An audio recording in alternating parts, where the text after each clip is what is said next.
Mátala, mátala, anda, rápido, antes que se te escape, gritaba la platea. La cintura estaba rodeada por una faja de cuero, de la cual, por su parte de atrás, pasando por una argolla de metal, salía una soga delgada.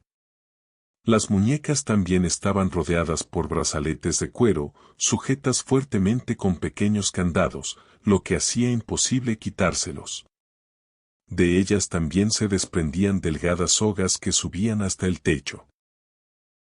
A pesar de la escasa iluminación del lugar, notaba que estaba completamente desnuda y que los lazos que sujetaban sus tobillos y el de la cintura y de ambas muñecas lograban el efecto de simular una marioneta humana.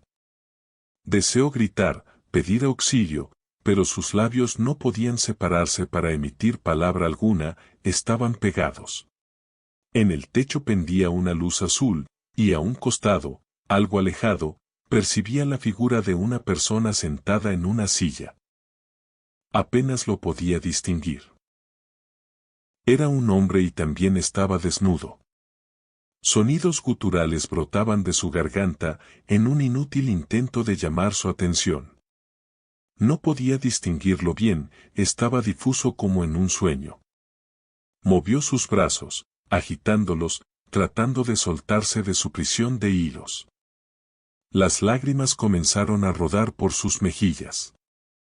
Lo último que recuerda es una cena con Dante y unas copas de buen vino, que bebió. Luego, la oscuridad total, y encontrarse desnuda, atada a un manojo de sogas que pendían del techo.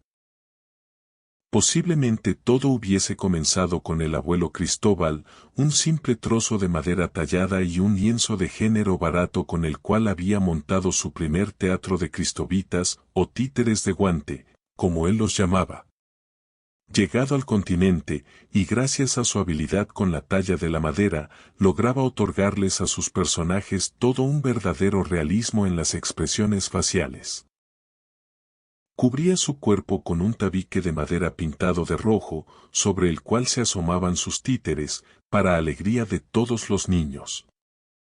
Dante lo recordaba arqueado sobre su mesa de trabajo, manejando su gubia, cincelando y pintando una nueva cabeza para otro personaje. Ahí estaba el leñador, el lobo y también el cocodrilo, el cual a veces intervenía logrando causar un ambiente más tenso de que lo hiciera el lobo. La muchachita era el nuevo personaje. Quizás compañera del leñador, aunque esto recién se supiera una vez esbozado y concluido el guión de la obra.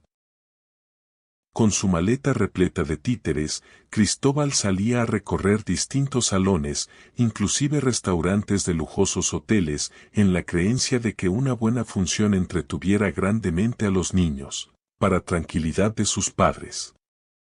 En sus contadas anécdotas incluía las distintas características y personalidades de los gerentes, los que siempre lo recibían masticando algún trozo de alimento robado de una bandeja.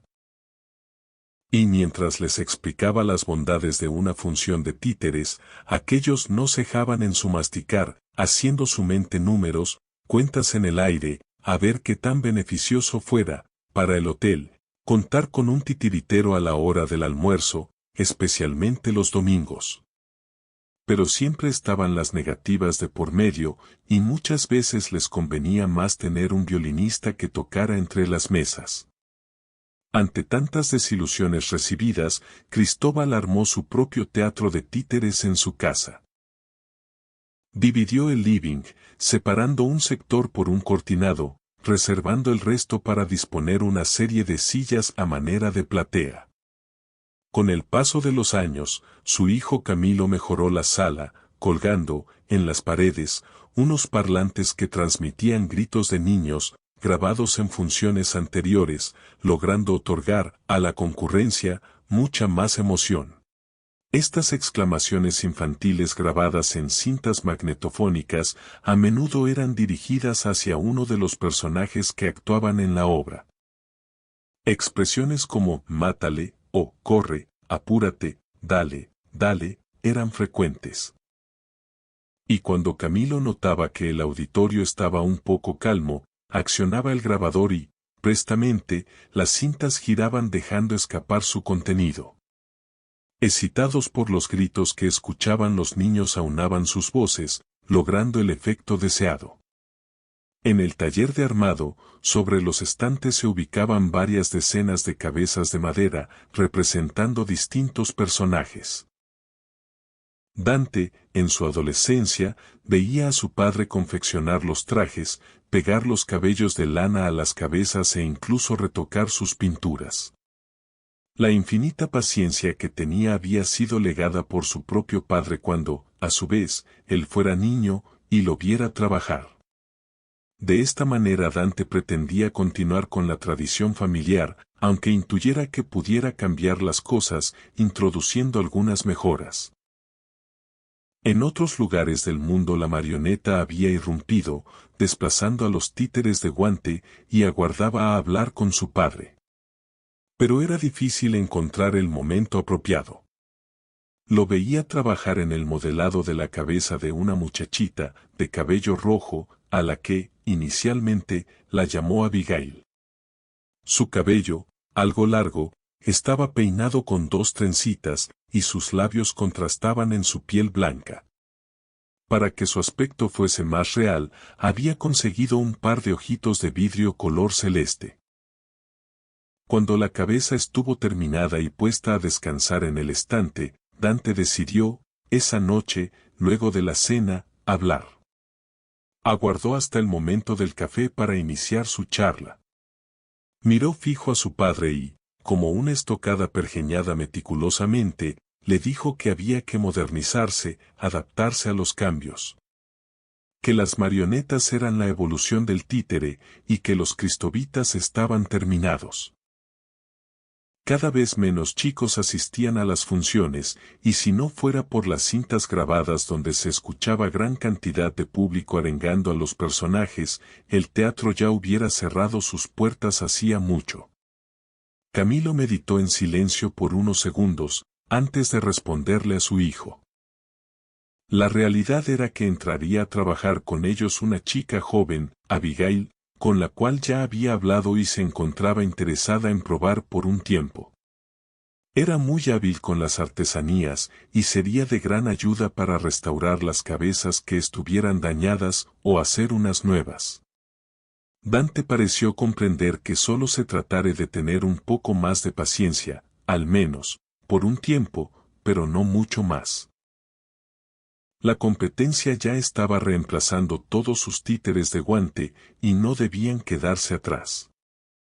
La mañana en que llegó Abigail fue soleada. Dante, aún al paso de los años, la recuerda. También recuerda cómo la belleza de su joven estampa lo maravilló. Callada, sencilla, manos blancas como la seda tallaban y pintaban las cabezas de los títeres ante la felicidad de papá Camilo. Su cabello pelirrojo, sus ojos verdes, todo en ella era un provocar de sensaciones encontradas.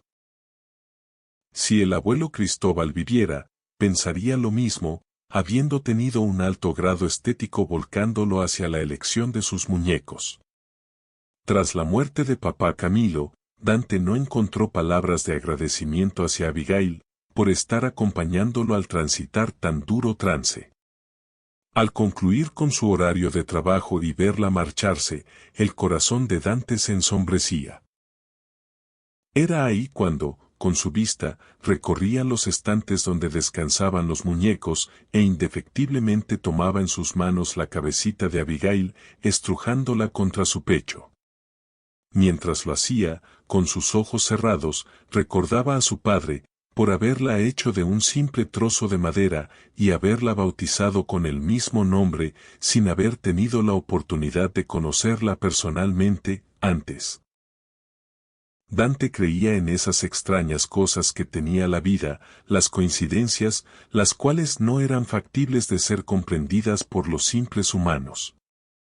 Una tarde, mientras la veía trabajar, le contó de esta coincidencia. Y que la observaba desde su estante. Y al reír mostró sus dientes blancos, muy blancos, tanto como la pintura con la que cubría el rostro de un nuevo payasito. En su cálido refugio de la cocina, a solas, el pecho de Dante se inflamaba de pasión. Tenía el doble de la edad de ella, pero, tal vez, eso no interesara. Quizás se animara, algún día, no muy lejano, y le propusiera que fuera su esposa. Sí, pudieran ser muy felices, los dos. Y hasta construirían todo un nuevo elenco de marionetas, los títeres acerca de los cuales tanto le había hablado a su padre, tratando de convencerlo de emigrar hacia algo nuevo.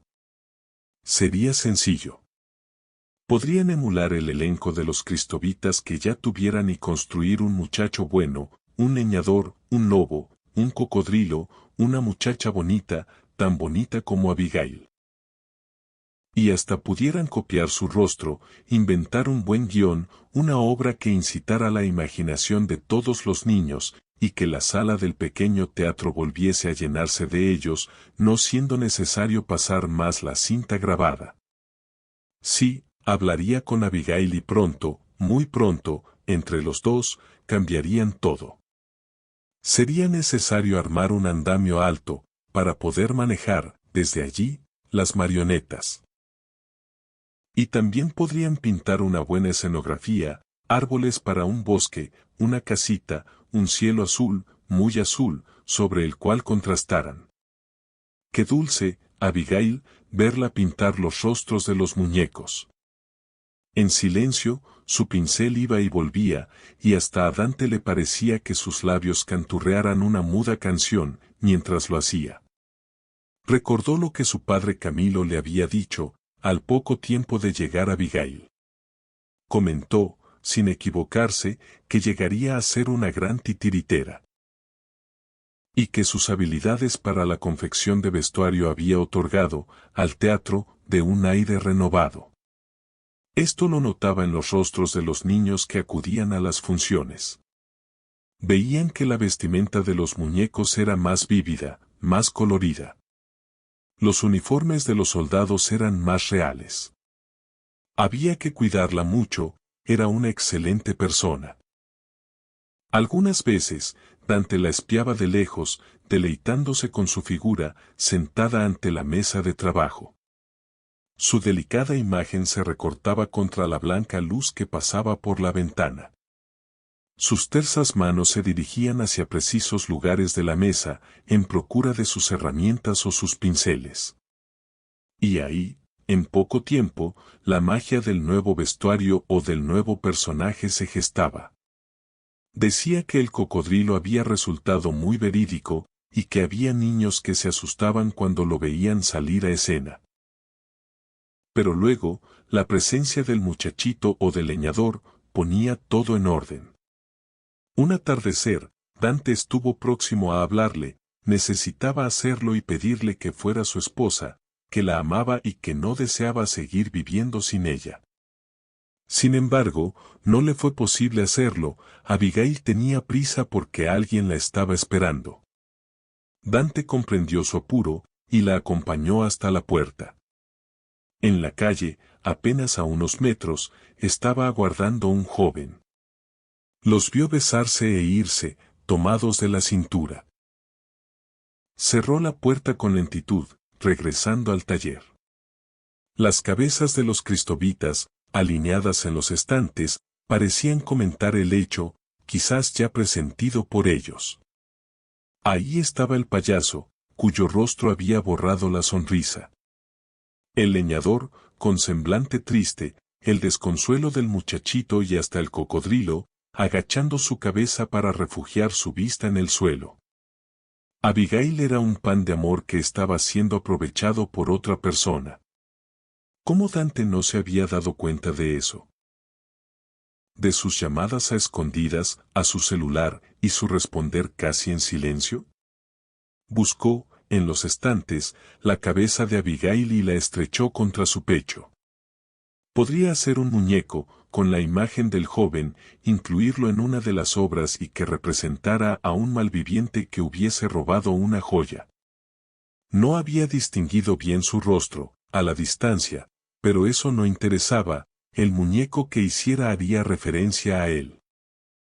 Y por más que, Durante la noche, sentado a la mesa de trabajo, intentó modelar la cabeza, apareció el rostro de Abigail, sonriente, con sus labios rojos dando paso a sus dientes blancos como perlas. La recreó corporalmente, besando a su pareja, sorprendida y enmudeciendo ante la posible escucha de una petición de mano de parte de Dante.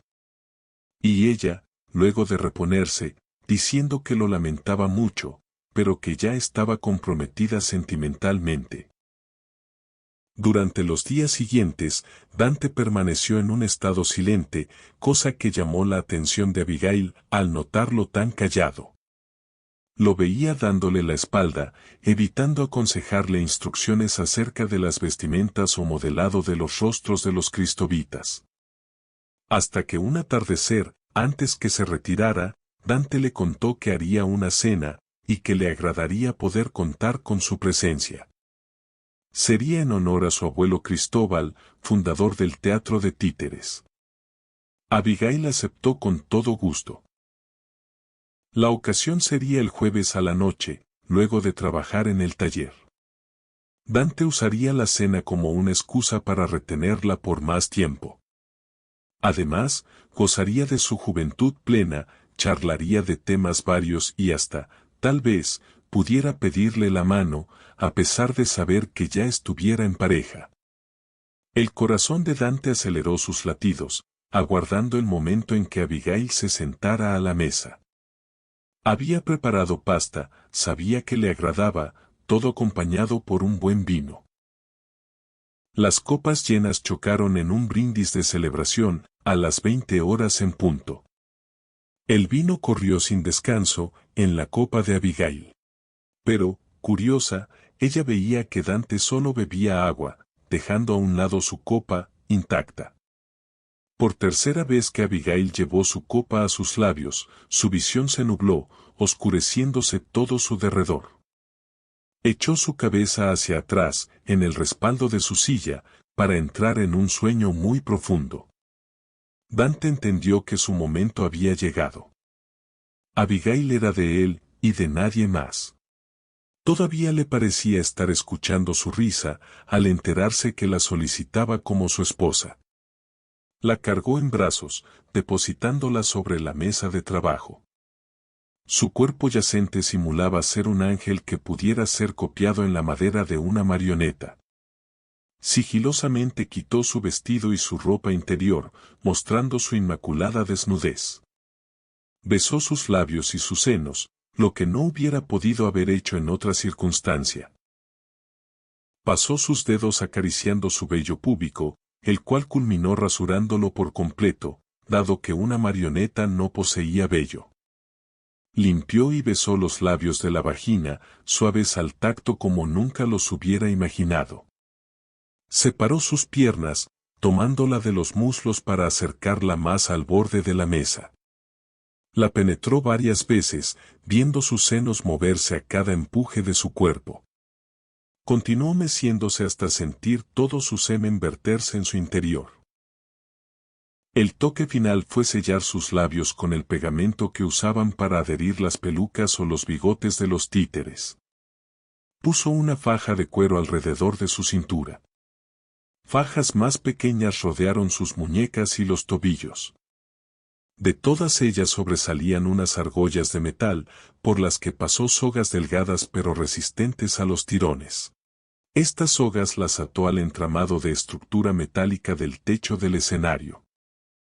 Elevando el cuerpo de Abigail por medio de poleas, quedó de pie, presentada como una marioneta.